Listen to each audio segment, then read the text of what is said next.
एक प्रश्न पूछ सकता हूं? अवश्य ऋषि कश्यप। जहां प्रश्न नहीं वहां जिज्ञासा नहीं, और जहां जिज्ञासा नहीं होती वहां ज्ञान की वृद्धि नहीं हो सकती। निसंकोच होकर पूछिए। प्रभु, आप तो कालोपरी हैं, सर्वज्ञ हैं, त्रिकालदर्शी हैं। चारों ओर ये जो अज्ञान का अंधकार फैल रहा है, उसमें ज्ञान का मूल अर्थ कहीं ना कहीं खोता जा रहा।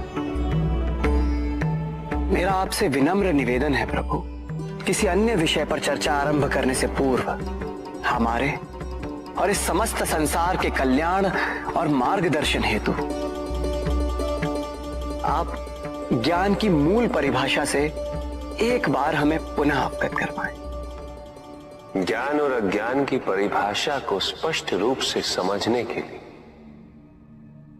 ज्ञान और अज्ञान की विशेषताओं का स्मरण करना आवश्यक है,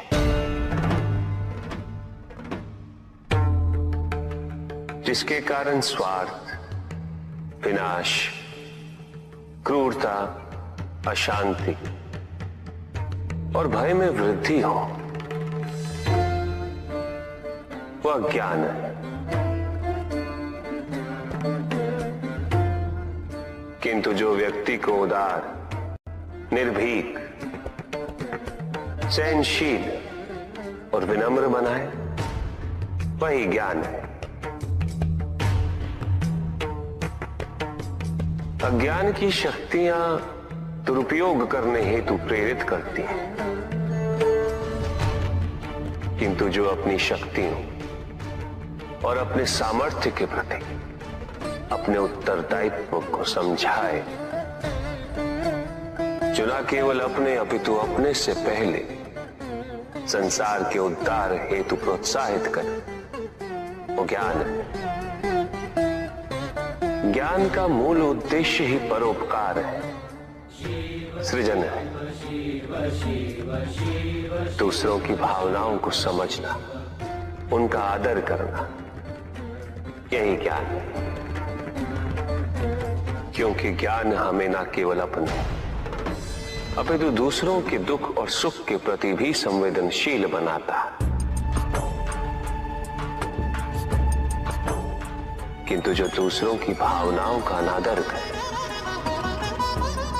उसे ज्ञान की श्रेणी में कैसे रखा जा सकता है? अज्ञान के कारण व्यक्ति सांसारिकता में बंधता जाता है,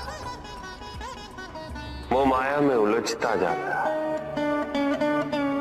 अज्ञान परम सत्य से दूर ले जाने का माध्यम है, किंतु ज्ञान व्यक्ति को परम सत्य की ओर ले जाता है। ज्ञान मुक्तिदायक है, मोक्ष का मार्ग है, और इस मुक्तिदायक ज्ञान का सर्वोच्च रूप है आत्मज्ञान, और यही ज्ञान की पूर्णता भी है। सभी के उद्धार के लिए मैं आपसे निवेदन करता हूं, भक्ति का उचित मार्ग बताए हमें, ताकि मेरी भांति दूसरा कोई भूल ना करे। भक्ति मुक्ति का आधार है पुष्पधर,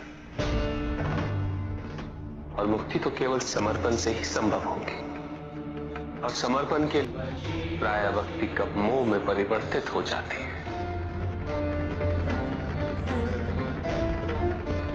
और ऐसे में पथ भ्रमित होना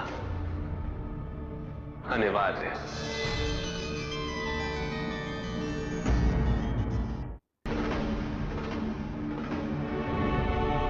प्रभु, तांडव की परिभाषा क्या है तांडव? उसे आरंभ करने से पूर्व मन में कैसे भाव होने चाहिए? तांडव नृत्य जगत की 5 क्रियाओं का संकलन है। सृष्टि, स्थिति, प्रलय, तिरोभाव और अनुग्रह, अग्नि, जल, वायु, पृथ्वी और आकाश,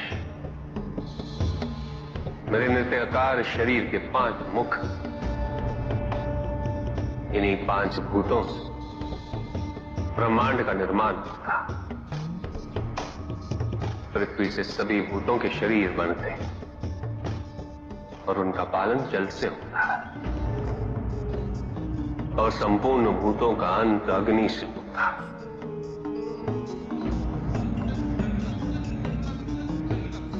वायु तथा आकाश में तिरोभाव और अनुग्रह की शक्ति। इस प्रकार मेरे ये 5 महाभूत मुख मेरे नृत्य की 5 महाक्रियाओं के प्रतीक है। धन आवश्यक है ऋषि अत्रि, क्योंकि धन मूल आवश्यकताओं को पूरा करने में सहायक होता है। किंतु जब कोई व्यक्ति इच्छाओं को आवश्यकता समझने लगे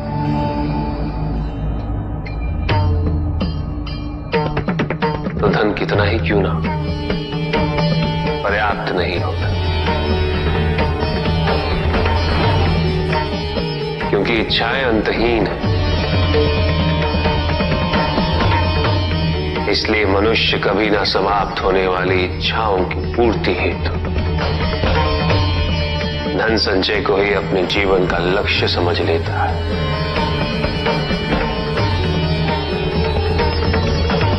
वो लोभी बन जाता है।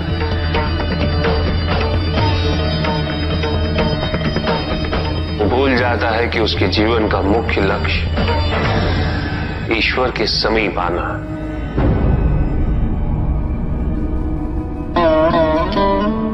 ऐसे लोभी व्यक्तियों को अपनी मृत्यु के समय भी यही दुख रहता है कि उन्होंने क्या कुछ नहीं पाया, क्या शेष रह गया। ऐसे समय में वो एक क्षण के लिए भी ईश्वर का स्मरण नहीं करते, अपने जीवन की निरर्थकता और व्यर्थता का बोध नहीं होता। मिलना चाहिए। धन चाहे कितना भी हो ऋषि अत्रि, मूल आवश्यकताएं तो केवल उतनी ही।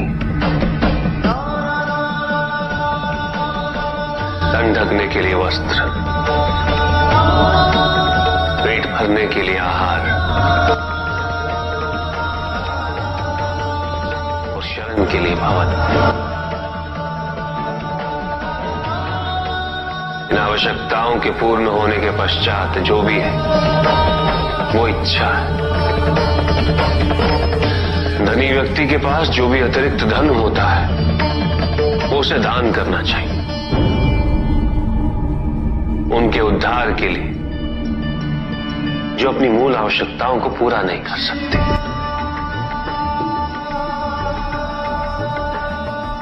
ऐसा करने से संसार में समानता होगी, द्वेष नहीं होगा, सद्भावना बनी रहेगी।